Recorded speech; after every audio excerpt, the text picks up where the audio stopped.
하나님 아버지, 오늘도 우리가 주님의 인도하심을 따라 이곳에서 예배를 드리고 말씀 앞에 섰음을 고백합니다.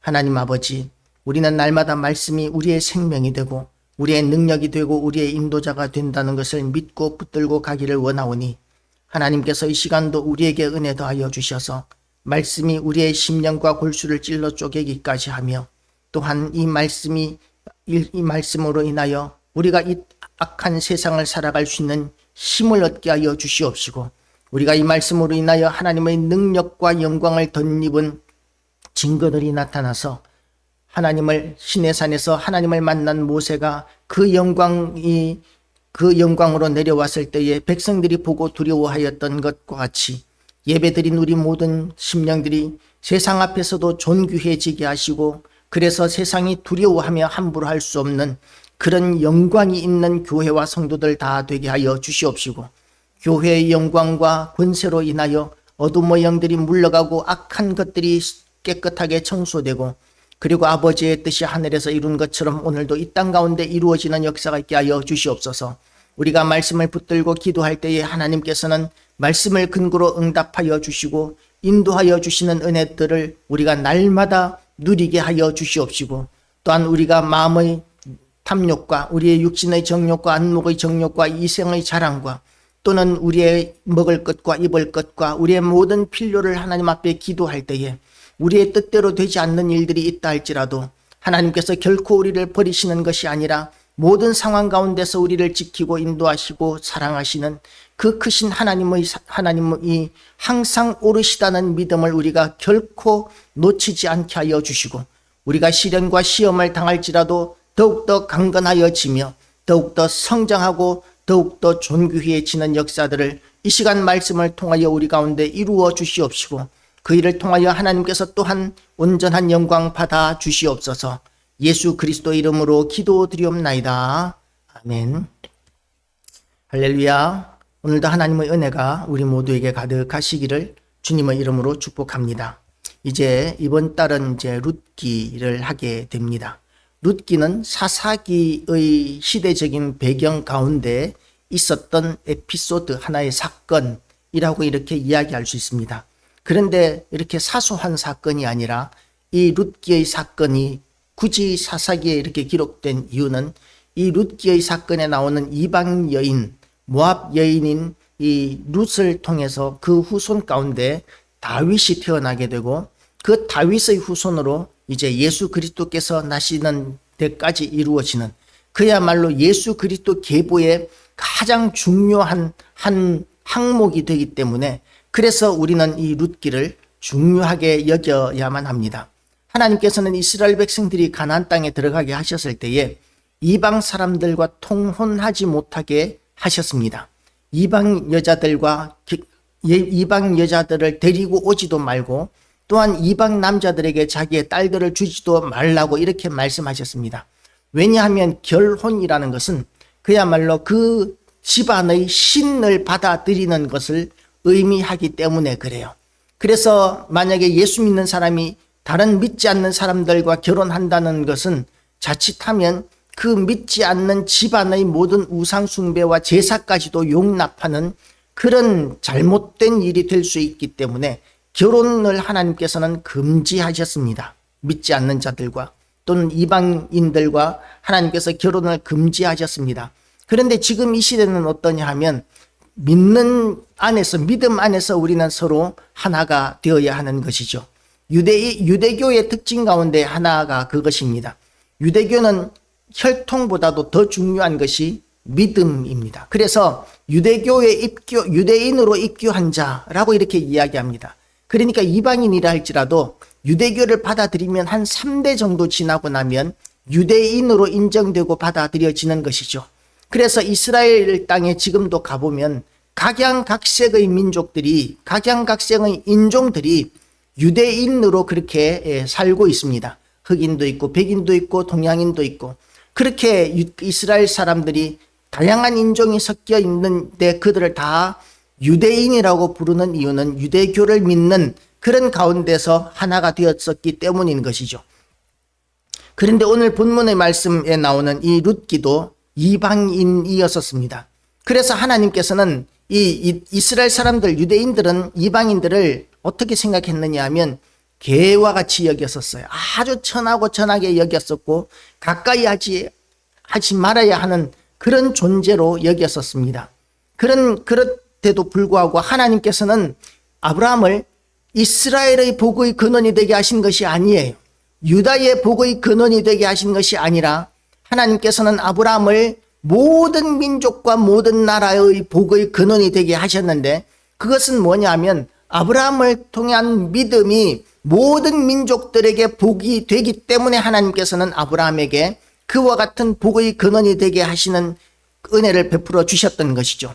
그래서 우리가 아브라함의 복을 받는 이유는 뭐냐면 아브라함의 혈통이기 때문이 아니라 하나님을 믿는 아브라함의 믿음을 우리가 받아들이고 인정하고, 그리고 또한 우리가 계승하고 있기 때문에 우리는 복 있는 사람이 되고 하나님의 축복을 받는 자가 된 것이고, 그것과 마찬가지로 구약시대의 이 사사기 가운데서도 하나님께서는 지금의 이 시대와 다른 것이 아니라 마찬가지로 구약시대에도 하나님께서는 믿음 안으로 들어온 이들을 외면하지 않으시고 멸시하지 않으시고, 심지어는 예수 그리스도의 계보 안에 들어오는 일까지도 용납하셨던 것을 우리는 이 여호수아를 통해서도 보게 되고, 또한 룻기를 통해서도 우리가 보게 됩니다.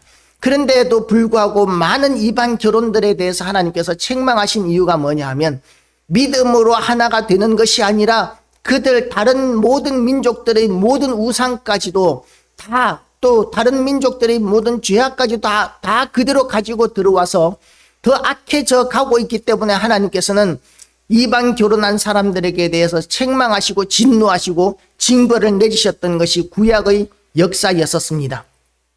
그래서 1절을 보면 사사들이 치리하던 그때에 그 땅에 흉년이 들었다라고 이렇게 이야기합니다. 그리고 유다 베들레헴의 한 사람이, 베들레헴이라는 말의 뜻은 떡집이라는 그런 의미가 있습니다. 그러니까 그곳에서는 떡이 풍부한, 떡이 많은 곳, 이런 의미의 이름을 가지고 있는 곳인데, 그런데 그런 곳에도 먹을 것이 없는 거예요. 떡집에 떡이 없습니다. 먹을 것이 없습니다. 그러니까 유다 베들레헴의 한 사람이 그의 아내와 두 아들을 데리고 모압 지방에 가서 거류하였는데, 그 사람의 이름은 엘리멜렉이요. 왜 떡집에서 모압 지방 이방 땅으로 갔을까요? 그 이방 땅, 이 베들레헴 쪽에서 보면 모압 지방이 언덕이 이렇게 있는데, 그 언덕에 이제 그 풀이 아주 푸르게 아름답게 보입니다. 가나안 땅은, 이스라엘 땅은 가뭄이 들고 흉년이 들어서 그야말로 농사를 지을 수 없고 곡식이 없는데, 그런데 이 이스라엘의 지형을 보면 이 지형이 바다에서 서쪽 바다죠. 서쪽 바다에서 이렇게 올라와서 푹 꺼졌다가 그리고 다시 푹 올라가서 이렇게 갑니다. 이 푹 꺼진 데가 요단강이고요. 그리고 이렇게 올라온 데가 모압 지방인데, 그런데 바다에서 해풍이 불어오다가 이 모압 지방에서 쑥 올라와 있는 계곡의 이 산봉우리, 거기에 부딪히면서 모압 지방에는 비를 좀 내려주는 거예요. 그런데 이스라엘 땅에는 하나님께서 진노하셔서 그 땅에 비를 내리지 않으셨기 때문에 흉년이 드는데, 하나님께서 이스라엘 땅에 비를 내리지 않으신 이유가 뭐였느냐 하면 이스라엘이 하나님 앞에 범죄하였기 때문입니다. 사사기를 흐르는 가장 큰 이야기 가운데 문장 하나가 뭐냐 하면, 그 시대에는 왕이 없었으므로 사람들마다 그 마음에 옳은 대로 행하였더라 하고 이렇게 하는 것이 사사기를 흐르는 가장 큰 주제 가운데 하나입니다. 그 시대에는 왕이 없었다. 사사기 시대에 왕이 없었는 것이 아니라 왕이 있었습니다. 어떤 왕이 있었느냐 하면 여호와 하나님이 이스라엘의 왕이셨어요. 그래서 하나님의 말씀대로만 살면, 하나님만 잘 섬기고 우상 숭배하지 않고 잘 살면 하나님께서는 그때에 이른 비와 늦은 비를 내려주시고, 그리고 또한 곡식이 자랄 때는 풍성한 이슬을 내려주셔서 그 땅이 아주 풍성한 곡식을 얻고 넉넉하게 살게 하시고, 국제 정세도 움직이셔서 주변의 어떤 나라들도 강성해져서 이스라엘을 공격하지 못하도록 그렇게 하나님께서 지켜주셨던 것이죠. 하나님은 국제 정세를 움직이시고 하늘과 땅을 움직이시고 바다를 움직이시는 하나님이십니다. 그뿐만 아니라 온 우주를 움직이시고 창조하신 하나님이시죠. 그래서 이스라엘 백성들이 살아남는 길은 여호와 하나님을 바라보고 섬기는 것뿐입니다. 우리나라에도 천수답이라는 것이 있어요. 천수답이라는 것은 뭐냐면 산 비탈진 곳에 이렇게 계단식으로 논이나 밭을 가꾸어 놓은 곳인데요. 그곳에는 물을 공급하기가 어렵습니다. 그러니까 유일한 방법은 뭐냐 하면 비를 바라보고 농사를 짓는 거죠. 하늘에서 비를 내리면 그곳에 심었던 야채라든지 또는 채소라든지 곡식이라든지 이런 것들이 자라는데, 비가 오지 않고 가물면 천수답은 전부 다 메말라 죽게 되는 것이 천수답입니다. 그래서 하늘만 바라보는 밭이다 라는 그런 의미가 되는 것이죠. 이스라엘 땅이 그런 땅입니다. 하나님께서 비를 내리지 않으시면 그 땅에서는 아무것도 살 수가 없습니다. 사람도 살 수 없습니다. 그런데 하나님께서 이스라엘 땅에 이스라엘 백성들이 들어오게 될 때에 그 땅에 복을 주시겠다고 약속하셨습니다. 그래서 때를 따라 비를 내리시고 그리고 풍성한 이슬이 맺히게 하셔서 그 이슬을 먹고 이 식물들이 자라는 것이죠. 그런데 하나님 앞에 진노를 사게 되면, 범죄하게 되면 하나님께서는 이른 비와 늦은 비를 내리지 않으시고, 그리고 비가 내리지 말아야 할 때 비가 내린다든지 또는 이슬이 맺혀야 하는데 맺히지 않는다든지 이렇게 해서 그 땅이 메마르게 하시고 물이 없게 하시고, 그리고 또한 국제정세도 주변에 강력한 대적들이 나타나서 이스라엘을 끝없이 그렇게 괴롭히고 착취하고 약탈하게 만드는 그런 방법을 통해서 하나님께서는 이스라엘을 통치하셨습니다. 그래서 이스라엘이 살아남는 방법은 하나님만 바라보는 방법밖에 없었고, 이스라엘의 왕이 하나님이시라는 것을 인정해야 하는데, 그런데 사사기를 통해서 이스라엘 사람들은 하나님이 이스라엘의 왕이시다라고 이렇게 인정하는 것이 아니라, 그 시대에는 왕이 없으므로 사람마다 그 마음에 옳은 대로 행하였더라고 이렇게 이야기하고 있는 것이죠. 옳은 대로 행하였으면 옳은 결과, 좋은 결과들이 나와야 합니다. 나쁜 대로 행하였더라가 아니에요. 죄를 따라 행하였더라가 아니에요. 그들이 그 땅에는 자기들 생각에는 옳은 일, 선한 일, 아름다운 일이라고 생각하고 우상 숭배하고, 그리고 또한 풍요로워지는 비결이라고 생각하고 한 거예요. 풍요로가고 부자가 되는 비결이라고 생각하고 바알과 아세라 맘몬을 데려와서 섬기고, 그렇게 우상 숭배하고, 그리고 또 그들의 풍속대로 그렇게 방탕한 우상 숭배의 그런 일들을, 제사들을 지냈던 것이죠. 지금 이 시대도 누가 거지가 되기 위해서 주식 투자하겠습니까? 누가 거지가 되기 위해서 가상을 탕진하기 위해서 비트코인을 하겠어요? 누가 거지가 되기 위해서 도박을 하겠습니까? 아무도 그렇게 망하기 위해서 그런 일을 하는 사람은 없습니다. 그러나 그 마음에 옳은 대로 행하면서 망하는 사람들이 어디 한둘입니까? 그런데 하나님을 의지하지 않는 모든 것들을 하나님께서는 악하다라고 이렇게 인정하고 계십니다. 우리는 하나님을 의지하는 삶을 살아야 합니다. 하나님이 주인이시고 하나님이 왕이십니다. 그리고 하나님이 왕이시면 하나님의 통치에 순종하는 삶을 살면 되는 것입니다. 그런데 그 사사기 시대에 이스라엘 사람들은 끊임없이 이방 나라의 우상을 받아들이고 하나님의 진노를 샀던 그런 상황 가운데 있었던 것이죠. 그래서 이 시대적인 배경을 보면 사사기의 중간쯤, 초반기라고 전반기라고 이야기하는 분도 계시고, 사사기의 역사를 몇 년으로 보느냐에 따라서 다른데요. 어떤 분은 사사기를 짧은 기간으로 이렇게 보기도 하고, 어떤 분은 사사기를 한 400년 정도의 기간으로 이렇게 보기도 합니다. 400년 정도의 기간으로 본다면 그러면 사사기 말기 부분에 나타난 에피소드다라고 이렇게 이야기할 수 있을 것이고, 만약에 사사기를 아주 짧은 기간으로 이렇게 본다면 그러면 이 사사기의 전반부에 이렇게 일어난 사건이라고 볼 수 있는데, 그런데 중요한 것은 뭐냐 하면 이스라엘은 끊임없이 그런 타락의 역사, 믿음의 하강곡선을 그리는 삶을 살았던 것이죠. 그래서 이 사사기 시대의 이 시대가 어떤 부분인지는 모르겠지만, 그럼에도 불구하고 지금 이 룻기의 시대적인 배경은 이스라엘이 하나님의 진노로 말미암아 징벌을 당하고 있는 시대였다고 이렇게 볼 수 있습니다. 그러니까 지금 떡집에 떡이 없습니다. 먹을 것이 없습니다. 그러면 어떻게 해야 합니까? 일반적인 상식적인 수준에서 떡을 찾아 나서야 되겠죠. 식량을 구하러 나서야 되겠죠. 그런데 이 엘리멜렉이라는 사람은 그 집안을 다 이끌고 자기 전 재산을 다 팔고 그리고 모압 땅으로 건너갑니다. 모압 땅이 보기에 좋았어요. 먹을 것이 많아 보였습니다. 그 땅에서 농사를 지으면서 살면 좋을 것 같았어요. 그런데 모압 땅에는 누가 살고 있느냐 하면 모압 백성들이 살고 있습니다. 그들이 섬기는 신이 있어요. 그러니까 모압 땅으로 간다는 것은 하나님을 버리고 그 모압 땅의 신도 섬길 각오로 가는 것을 의미하고 있는 것입니다. 물론 이스라엘 땅에도 지금 하나님의 진노로 징벌을 당하고 있는 상황이기 때문에 이미 이스라엘 사람들이 우상 숭배하고 있었다고 볼 수 있지만, 그러나 그 땅을 떠난다는 것은 그야말로 그 죄의 결과가 더욱더 심화되어 가고 있다. 우상 숭배가 점점 더 심화되어 가고 있는데도 불구하고 그것이 심각한 죄인 줄 생각지도 못하고 있는, 그것이 엘리멜렉의 지금 결단이 되고 있는 것이죠.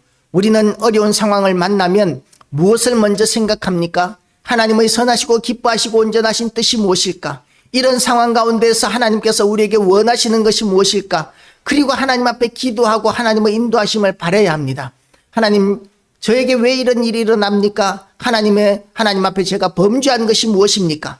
어떻게 해야 하나님을 기쁘시게 해드리고 이 상황에서 벗어날 수 있겠습니까? 아니면 이 상황을 제가 견뎌야 할까요? 피해야 할까요? 모든 것을 하나님의 뜻에 맡기고 기도하는 시간이 우리에게는 꼭 있어야 합니다. 그렇게 기도해도 대부분의 성도들은 귀에 들리지 않아요. 하나님께서 이렇게 해라, 저렇게 해라 말씀하시는 것을 듣지 못하는 것이 일반적인 대부분 성도들의 상황입니다. 그럼에도 불구하고 우리가 이렇게 기도하는 가운데서 우리의 생각을 내려놓고 상황에 대한 걱정을 내려놓고 그러면서 우리 마음이 이제 움직이는, 평안한 가운데서 움직이는 것을 느낄 때가 있습니다. 모든 경우에 그런 것이 아니라 우리가 우리의 의지를 내려놓고 우리의 선입관을 내려놓고 우리의 환경까지도 다 간섭되는 것을 내려놓고 하나님 앞에 온전히 집중할 때에 하나님께서 우리의 마음 심령 가운데서 세미한 음성으로 움직이시는, 평안하게 하나님의 뜻을 가르쳐 주시는 그것을 우리가 뭉글뭉글 피어오르는 것과 같은 그런 느낌으로 느끼게 될 때가 있어요.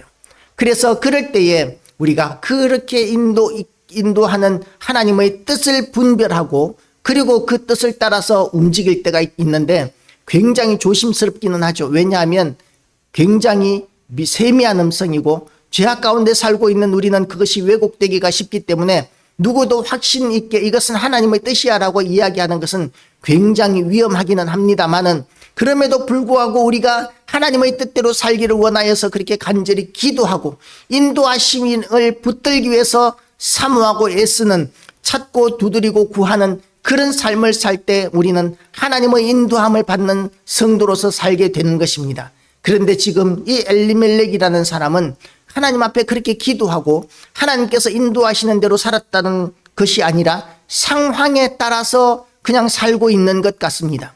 지금 당장 이 땅에 먹을 것이 부족하니까, 그러니까 우리가 배고픈 것은 면해보자. 그러면서 그 땅을, 하나님께서 주신 땅을 지금 이 백성들이, 이 엘리멜렉이라는 사람이 그의 모든 가족들을 이끌고 떠나고 있는 것이죠.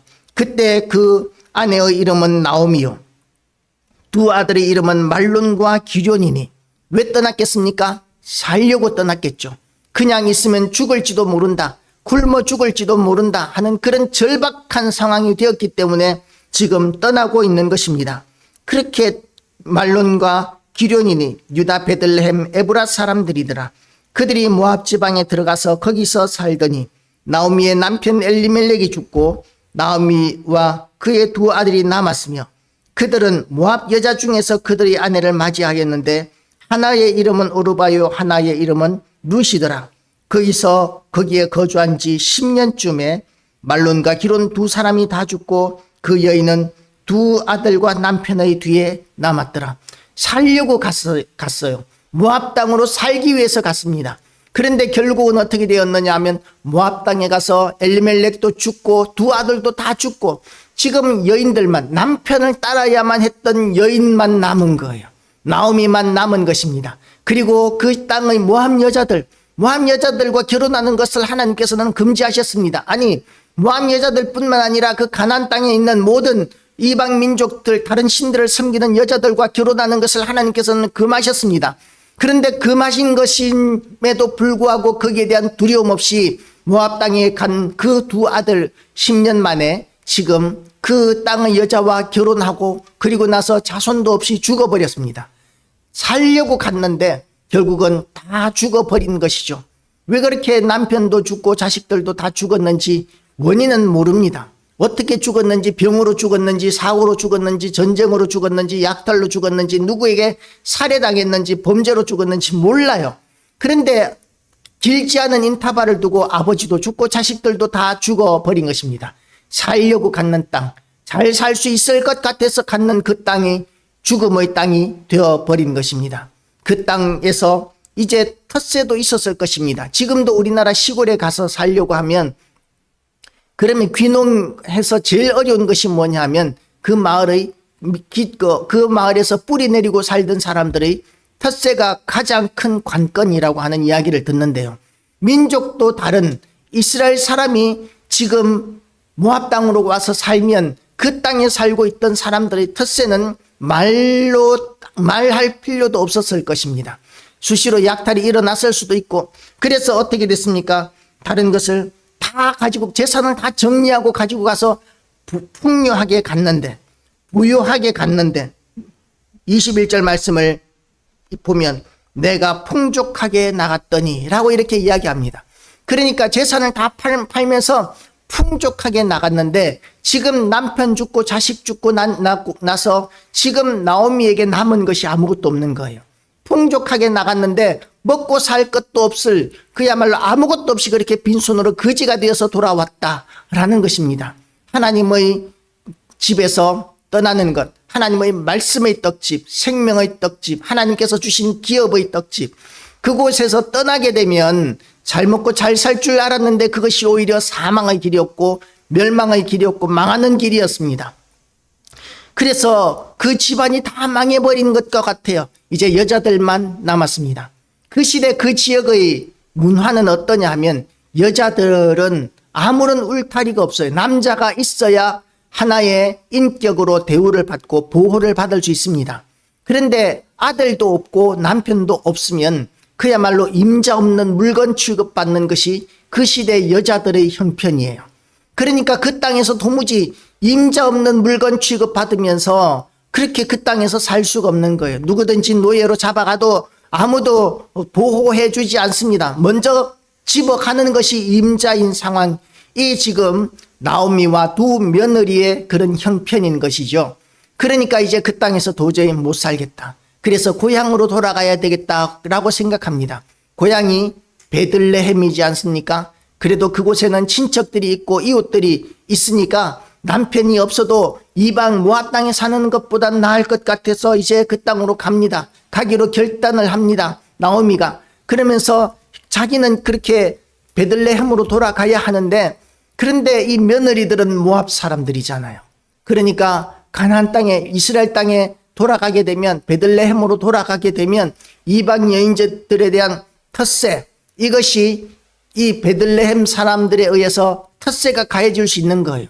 지금은 모압 땅에서 나오미와 그 자식들이 이제 텃세 때문에 힘들었을 텐데, 그런데 며느리들이 지금 베들레헴으로 가면 그곳에서 이방인들을 짐승 취급하는 그런 천하게 여기는 이스라엘의 문화 가운데서 과연 그 며느리들이 살 수 있을까 걱정이 되는 것이 당연한 것이죠. 그런데 나오미의 입장에서는 어떠냐 하면 나오미는 몸이 이미 늙었습니다. 그러니까 혼자 돌아가서는 혼자 돌아갈 수가 없습니다. 그 길이 모압 땅에서 요단강까지 굉장히 높은 한 1000m 이상을 내려와야 돼요. 우리가 평지도 1000m, 평지면 1000m 이렇게 가면 되는데 내려오는 길이 1000m면 아무리 경사진 길로 오더라도 한 2, 3천 m 정도를 걸어야 될 거예요. 한 10리 이상은 걸어야 될 겁니다. 그런데 그 길 중간중간에는 이 외로운 나그네들을 약탈하기 위한 도적들이 구석구석에 숨어 있는 곳이 그 시대적인 상황입니다. 여자들끼리는 절대로 못 돌아옵니다.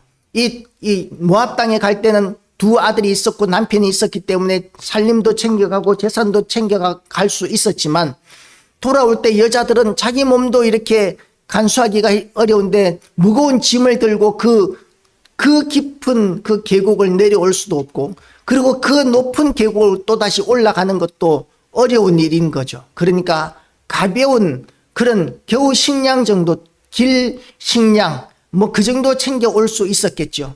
그런데 그런 길을 이제는 가면서 어떤 생각으로 갔을까요? 죽으면 죽으리라. 나오미는 그런 생각이었을 거예요. 나는 이제 늙었으니까 이제 내 노후 내 뼈나 베들레헴에 묻을 수 있으면 좋겠다. 아니면 죽으면 죽을지라도 가다가 죽어야 되겠다 라는 그런 생각을 나오미는 할 수 있어요. 나이가 많았기 때문에. 그런데 며느리들은 모압 여인이고 지금 모압 땅에 살고 있습니다. 그런데 그 며느리들을 데리고 가는 것은 아무래도 인간적으로 죄송한 것이죠. 그래서 며느리들에게 이렇게 이야기합니다.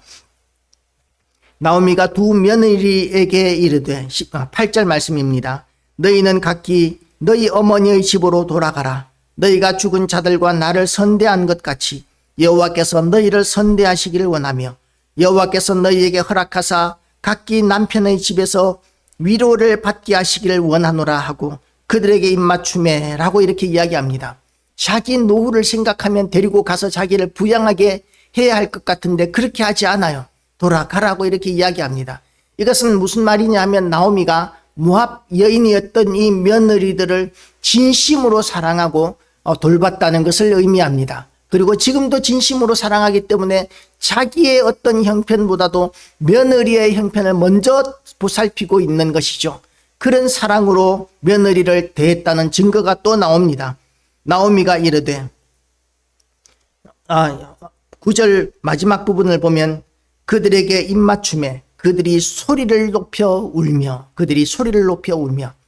우리나라는 시어머니와 며느리의 관계를 고부지간이라고 이야기하고, 그리고 고부 간의 갈등이 너무 심해서 시댁의 시어머니, 시누이 뭐 이런 것들에 대한 상처들이 너무 많아서 많은 여자분들이 시금치도 안 먹는다는 분들이 있을 정도로, 시자가 들어간다고 시금치도 안 먹는다고 이야기할 정도로 그렇게 고부 간의 갈등은 쉽지 않습니다.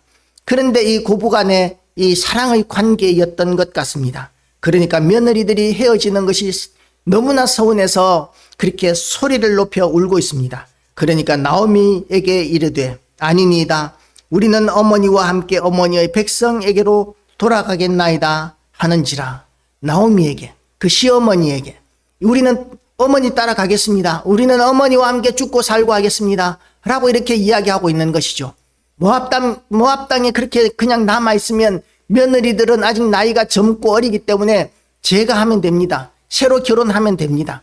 그런데 지금 가나안 땅 베들레헴으로 돌아가게 되면 다시 결혼할 수 있을지 그것이 굉장히 미지수가 돼요. 왜냐하면 하나님께서 이방 여인들과 이스라엘 사람은 결혼 못하게 해놓으셨기 때문에 어쩌면 그 젊은 나이에 평생 동안 혼자 살아야 될지도 모르는 상황이 펼쳐질 수도 있는 부정적인 가능성들이 훨씬 많은 곳이 이 며느리들에게 있어서의 베들레헴인 것입니다. 그런데도 불구하고 시어머니로부터 받은 은혜가 있었기 때문에 지금 시어머니를 혼자 보내지 못하겠다고 이야기하고 있는 것이죠.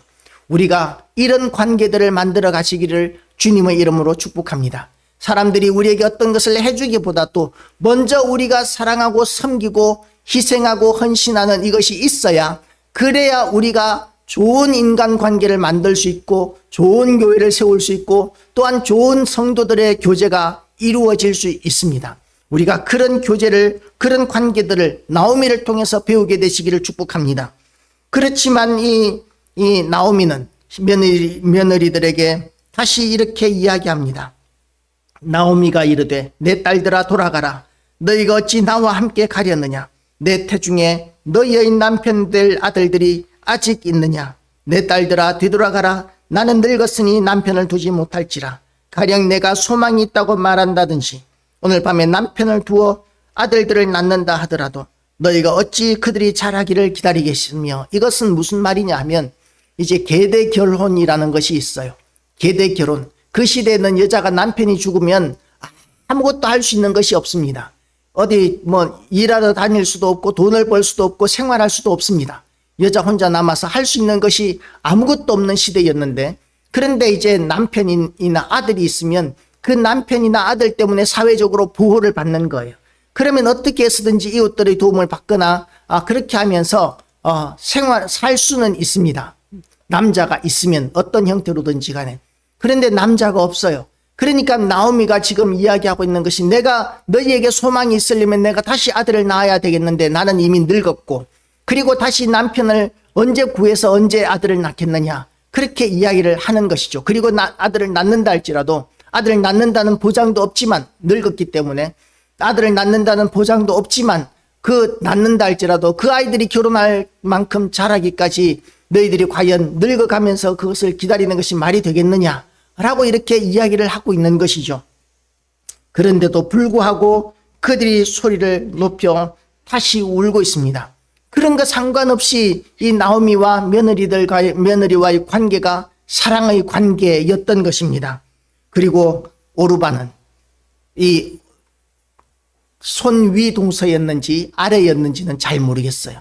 그런데 오르바는 지금 그의 시어머니에게 입맞추되 룻은 그를 붙쫓았더라. 오르바도 그 시어머니를 지극히 사랑했지만 논리적으로 합리적으로 아무리 생각해봐도 따라가는 것이 아니라고 이렇게 생각이 드니까, 판단이 서니까 울면서 돌아서서 자기 백성, 자기 신들에게로 돌아갑니다.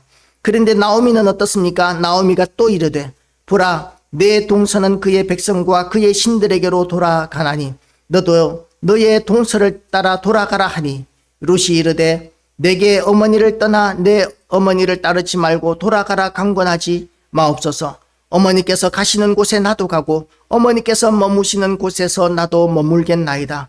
어머니의 백성이 나의 백성이 되고 어머니의 하나님이 나의 하나님이 되시리니. 이것이 룻의 신앙 고백입니다. 우리가 이런 신앙 고백 얼마나 아름답습니까? 이런 신앙 고백이 우리의 신앙 고백이 되시기를 축복합니다. 교회, 예수 그리스도께서 나는 결코 예수 그리스도를 떠나지 않겠습니다. 그리고 또 예수 그리스도께서 가시는 곳에 나도 가고 예수께서 머무시는 곳에 나도 머물겠나이다. 이것이 성도의 신앙 고백이 되는 것이죠. 어머니의 자리에 하나님을 넣거나 예수 그리스도를 넣으면 지극히 아름다운 신앙 고백이 되는데, 이 신앙 고백이 중요한 것이 뭐냐면, 지금 이 이야기는 결국 모압의 백성들과 모압 사람들이 섬기는 신을 버리고 여호와 하나님을 섬기겠다는 신앙 고백이고 결단이기 때문입니다. 여호와 하나님이 나의 하나님이 되시겠다고 이렇게 결단하고 있는 것이기 때문에 지금 이 룻의 신앙 고백이 중요한 것이죠. 이런 결단들이 우리 모두에게 한번 있어야 합니다. 누구에게든지 있어야 합니다.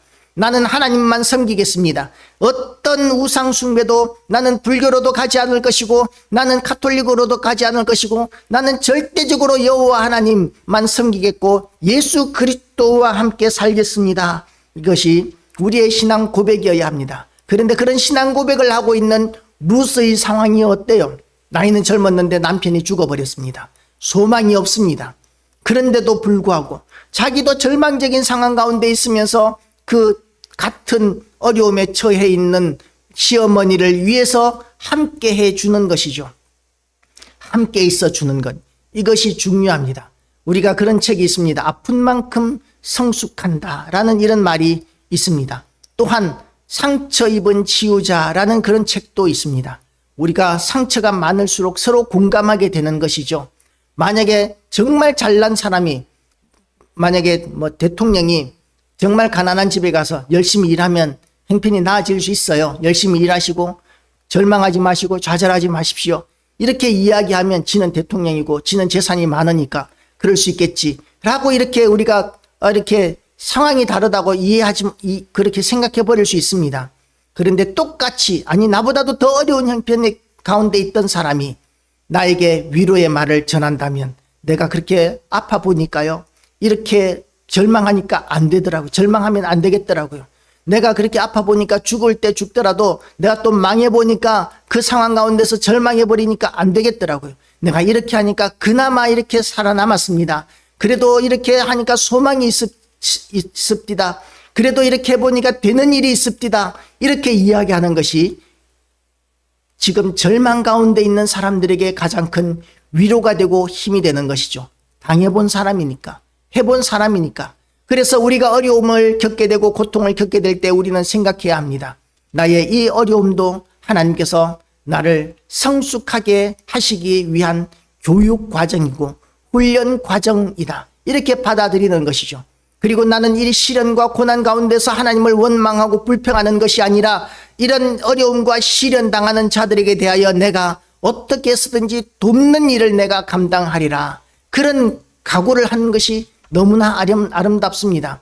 부모님이 어려워서 부모님이 아파서 고생하고 있는 모습을 보면서 자라는 아이들의 많은 아이들이 나는 커서 의사가 될 거야. 그래서 아픈 사람들 치료해 줄 거야. 이런 꿈을 꾸는 아이들이 굉장히 많습니다. 그런 아이들은 아픈 사람들을 만나면 진심으로 치료해 주게 될 것입니다. 아픈 사람이 얼마나 아픈지 공감해 주게 될 것입니다.